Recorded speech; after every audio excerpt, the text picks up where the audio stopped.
Iya, coba bergeser dulu. Si Rahman bergeser dulu ke tempat yang sinyalnya jelas. Coba dulu. Bergeser ke tempat yang sinyalnya jelas. Cari sinyalnya dulu. Daerah yang sinyalnya jelas. Karena kamu sudah on cam, kau Kristen nih kan. Jangan sia-siakan on cammu. Saya izinkan kamu bertanya tentang Islam. Silakan bertanya tentang Islam. Gitu loh. Saya hargai on cammu.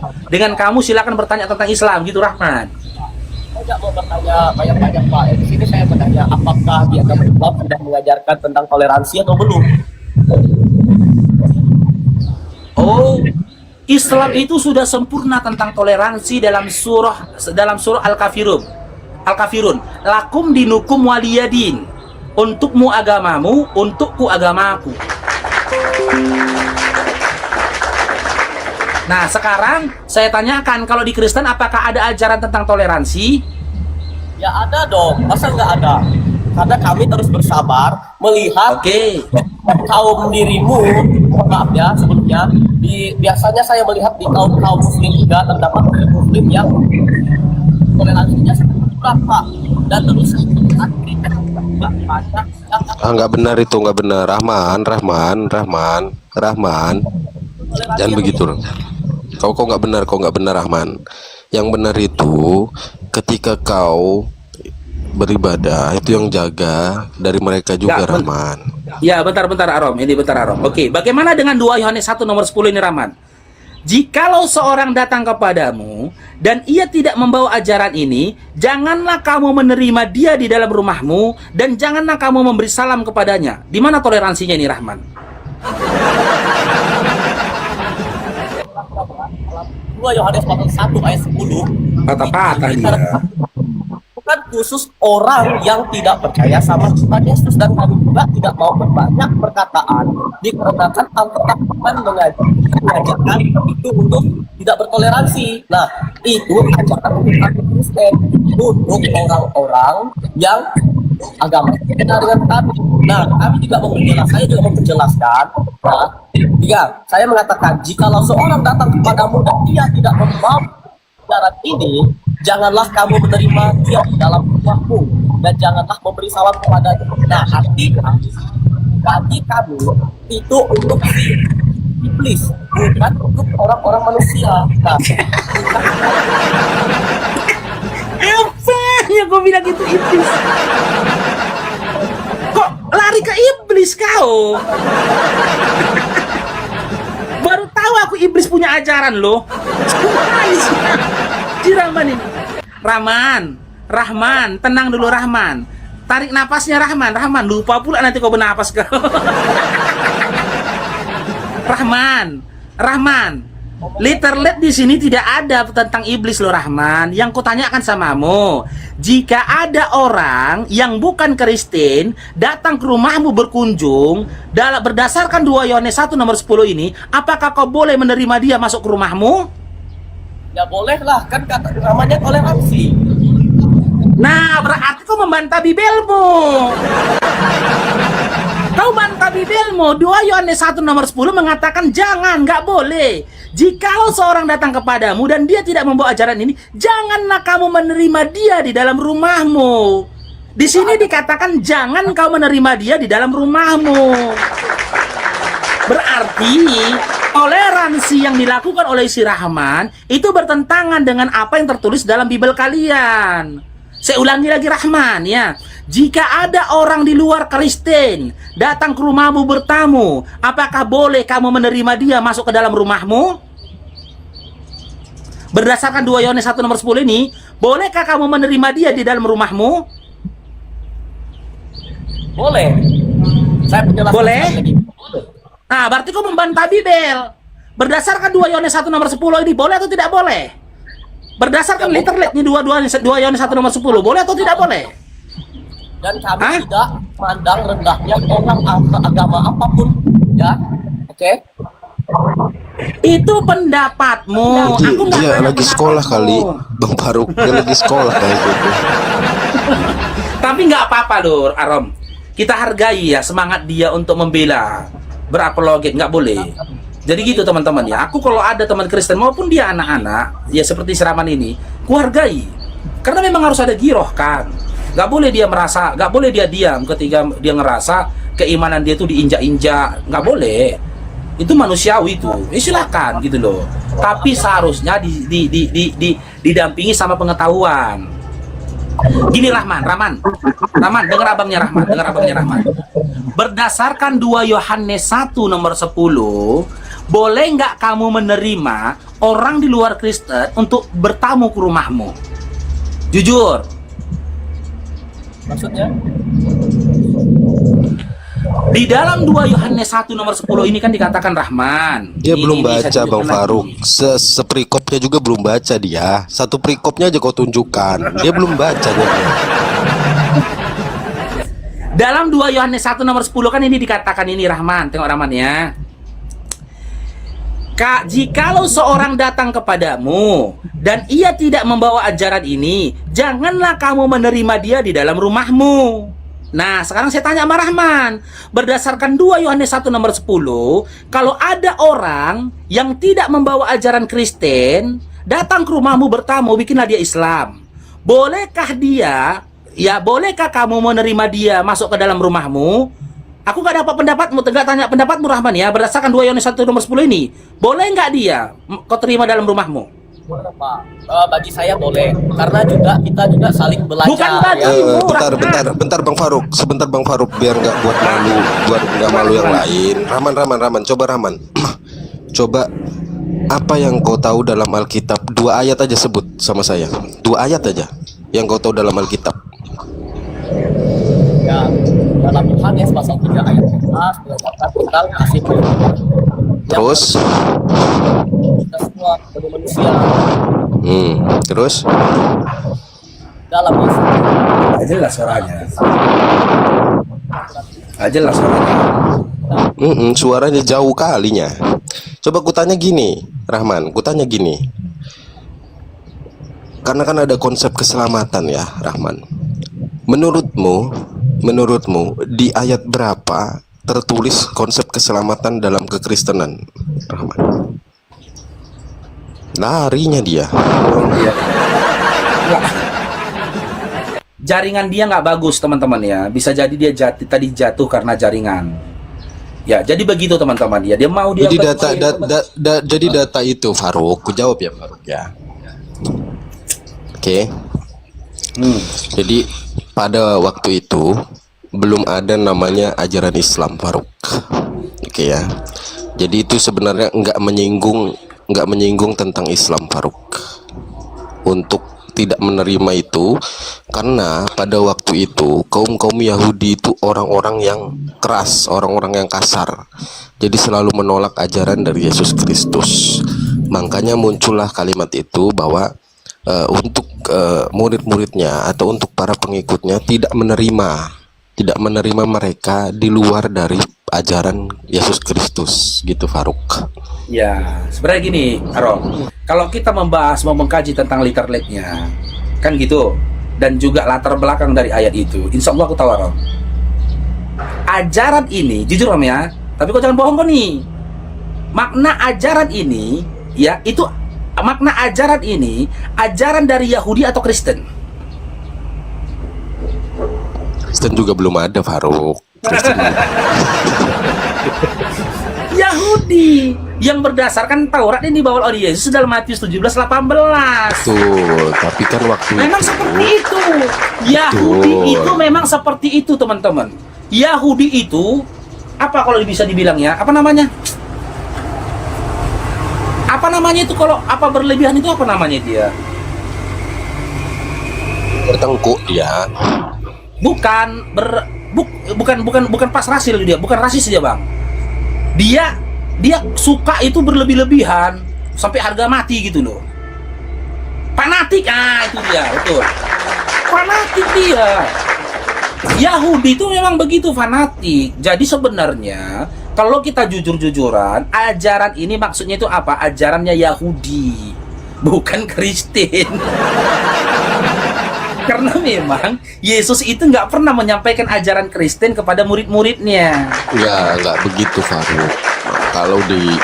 kalau di kita kan, kalau berbicara tentang data itu untuk jamaat ya memang itu mengajarkan dahulu, memang orang-orang Yahudi seperti itu gitu, menolak dari ajaran-ajaran itu. Makanya khawatir akan penganiayaan, janganlah kalian terima mereka itu gitu, Faruk. Ya, tapi intinya kan makna dari ajaran ini kan bukan ajaran Kristen kan? Ya bukan lah, kan belum ada. Makanya aku tadi ketawa-ketawa dengar penjelasan si Rahman tadi. Gitu loh. Kalau kami Kristen, Ya, kok Kristen ya dia- pula di bawah. Iya, dia kan belum belajar itu. Jadi janganlah kau kait-kaitkan itu. Makanya aku bilang tadi ya, tapi boleh-boleh saja dia begitu, teman-teman. Namanya itu dalam Islam girah. Boleh itu. Dia membela agamanya gitu. Kayak- Tapi sebaik-baiknya Kayak kau dia nggak belajar pernah jadi dulu. jamaat aja loh, Faruk. Kayak kau nggak pernah jadi jamaat aja nya. Aku jadi jemaat Longor itu 23 tahun, Om. Makanya.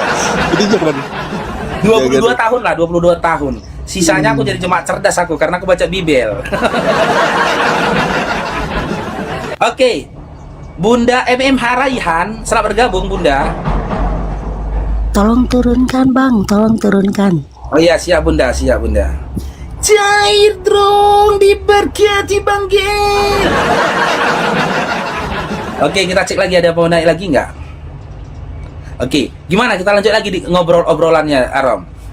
Larangan yang mana lah yang berat kali untuk kau meninggalkannya, Rom? Jujur-jujur aja lah kita, Rom. banyak larangannya. Itu tadi contoh, kalian selalu mempersempit rezeki. Jadi harus banget secara jalan sesuai dengan syariat kalian. Padahal cari rezeki sekarang ini sulit loh, Faruk. Kalau untuk mempersempit gitu wajar lah, banyak orang-orang yang nggak makan jadinya. Tapi kan kalau kita bisa jujur nih, Rom, di dalam kitab perjanjian lama kan ada ketentuan juga itu, Rom. Perihal tentang mencari rezeki itu, Rom. Tak boleh bebas-bebas juga. Loh, kan di perjanjian baru sudah digenapi. Oh, berarti bebas ya. Mau mencuri, merampok gitu, nipu boleh ya. Loh. Di Efesus 2 itu kan sudah jelas. Matinya Yesus di kayu salib membatalkan semua tuntutan dari hukum-hukum Taurat itu. Jadi ketetapan-ketetapan yang mempersulit manusia untuk menjalankan hidupnya itu sudah digenapi. Iya, apa kapasitas Paulus membatalkan hukum Taurat? Bukan Paulus. Loh. Tapi konsep keselamatannya itu dong yang kita lihat. Gini loh, Rom. Gini, Matius 5, 17-18, Yesus kan mengatakan nih, sebelum langit dan bumi ini hancur, tidak akan terbatalkan satu iota pun dari hukum Taurat. Lukas 16 Kan ayat gitu. 17. Betul. Iya, Matius 5 kan berkata begitu kan. Betul. Nah, sementara Itu ketika pas masih Paulus hidup kan, membatalkan Faruk? hukum Taurat, langit dan bumi kan belum hancur nih. Maka kita tanya ini, apa Betul. kapasitasnya Paulus membatalkan hukum Taurat? Sementara Oke. Yesus menyatakan Jadi hukum gini, Taurat akan terbatalkan Faruk. sebelum langit dan bumi ini hancur. Jadi gini Faruk. Pada saat di Lukas 16 ayat 17 atau di Markus itu kan pada saat pengajaran, Faruk. Pada saat pengajaran, karena dia diutus untuk menggenapi dari semua hukum Taurat. Oke. Nah, ketika dia mati kemudian bangkit kembali, itu beda lagi cerita, Faruk. Kan sudah digenapi setelah dia mati itu, Faruk. Ya sudah, kalau gitu di mana statementnya Yesus yang menjadi verifikasi dari Paulus ketika membatalkan hukum Taurat? Mana verifikasi dari Yesus? Validasi kepada Paulus nggak ada. Ya udah.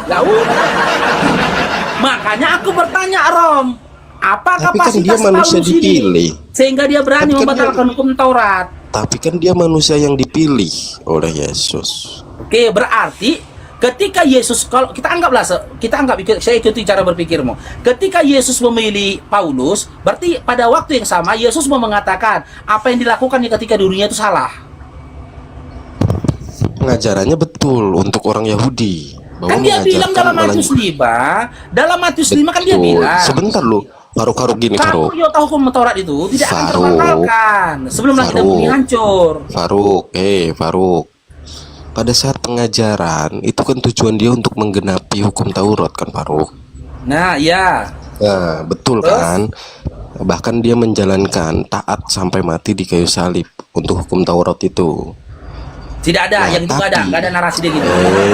Yang itu nggak ada. Faruk. Kau jangan ngarang kau, gitu nggak ada. Nggak ada narasi Kok Yesus berkata begitu, nggak ada. Jangan- Aku akan jangan taat ngarang. sampai mati di kayu salib, nggak ada. Faruk.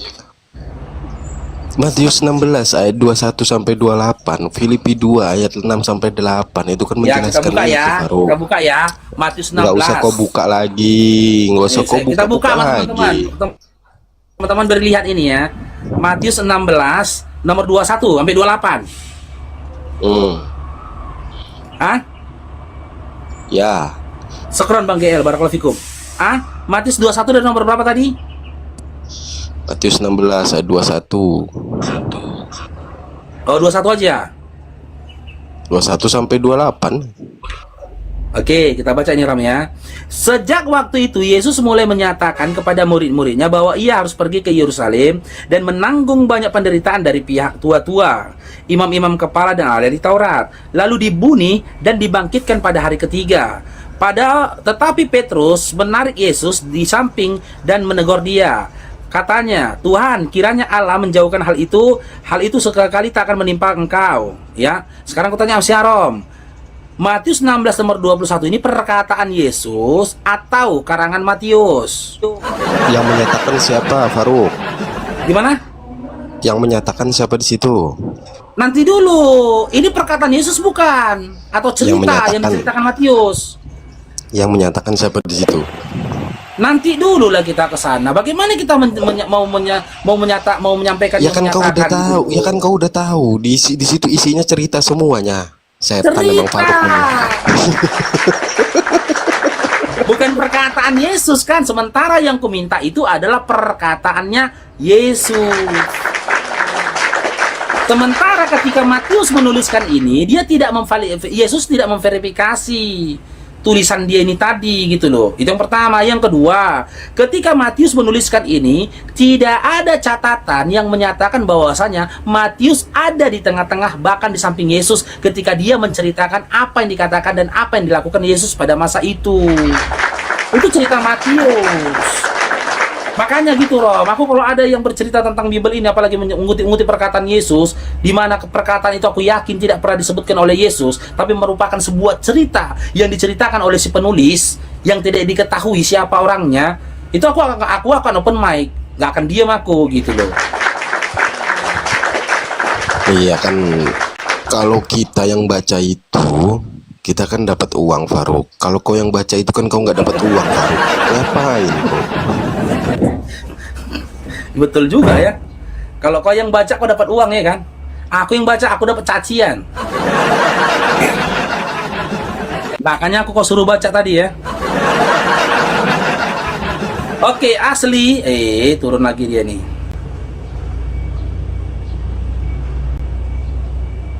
Halo Bang security. Iya. Satpamnya kau banyak kali muncul membesar. Iya, aku satpam loh. Yesus tukang kayu, anak tukang kayu. Orang susah. Kimakmu, Kalau Yesus apa profesinya, Sultan? kimakmu orang susahnya kak. Orang susah. Yesus orang kaya atau orang susah? Dia hidup dari sedekah loh. Kalau seperti diam, kosong, Apalagi? jangan inam. Kan itulah kalian sikit-sikit jangnam. Yang betul lah kau diskusi. Muka orang Oh, susah. apalagi?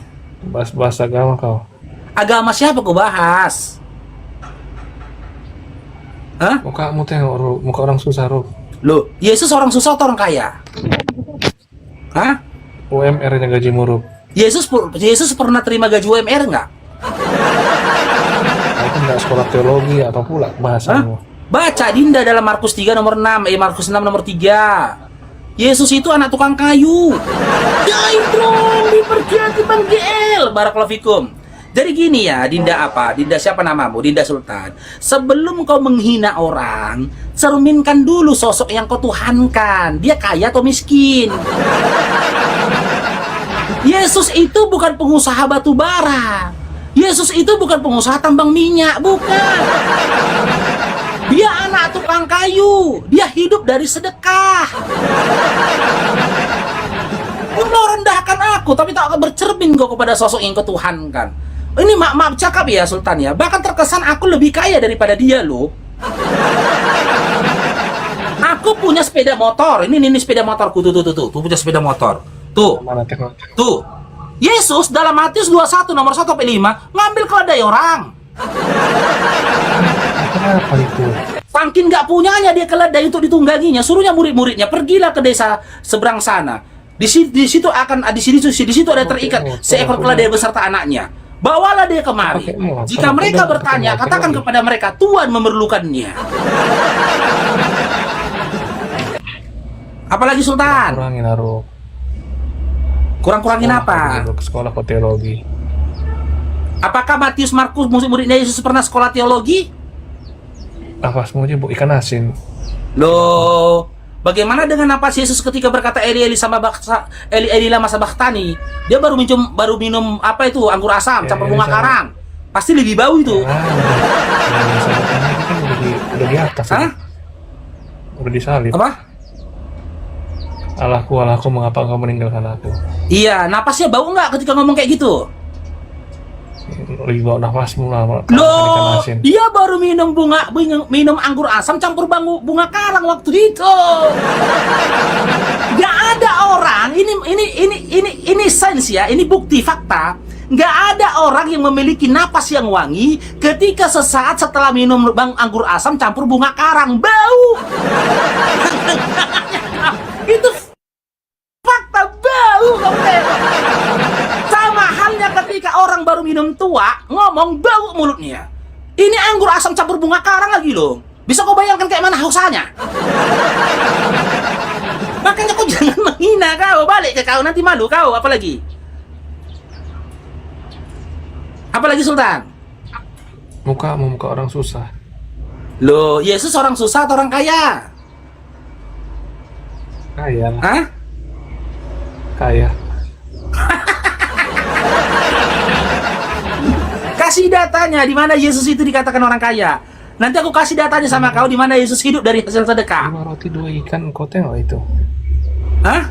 Jadi 5 roti 2 ikan jadi untuk 5.000 orang itu kaya itu namanya. Ya, setelah dia membuat 5 roti 2 ikan, setelah itu dia masih minta makan nggak? Saking laparnya dia Sultan, silap dia, pohon arak dikutuknya. Itu dia dalam lapar berat itu loh. Setelah dia berpuasa itu, kelanjutan dari Lukas 4 Matius 5, lapar dia, tengoknya pohon arak datangin sama dia. Berharap dia pohon arak itu berbuah mau dimakannya, rupanya tak berbuah, dikutuk sama dia sampai kering. Dalam cerita kebangkitan dia lagi, cobalah dia minta ikan loh, ikan goreng. Cobalah, aku ada duit ini untuk beli ikan, aku ada duit ini. Dia nggak ada duit dia untuk beli, malahan dia minta dia. Aduh, jatuhan kuy. Ih, lupa kunci dari ini.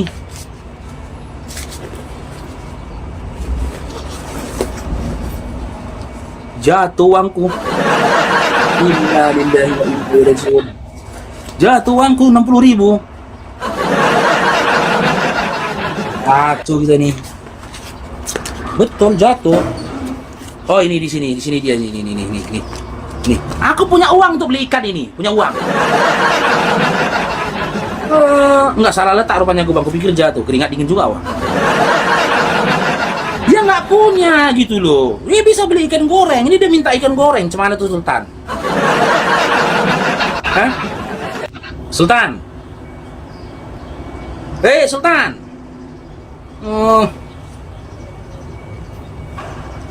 Makanya kau jaga lisan kau. Kau mau merendahkan orang ya kau jaga.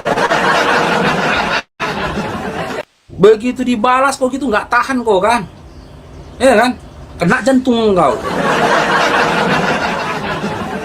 Jangan kalian menghinakan orang, merendahkan orang. Gitu loh, belum tentu kau lebih, ya mungkin juga lah duitmu lebih banyak dari aku.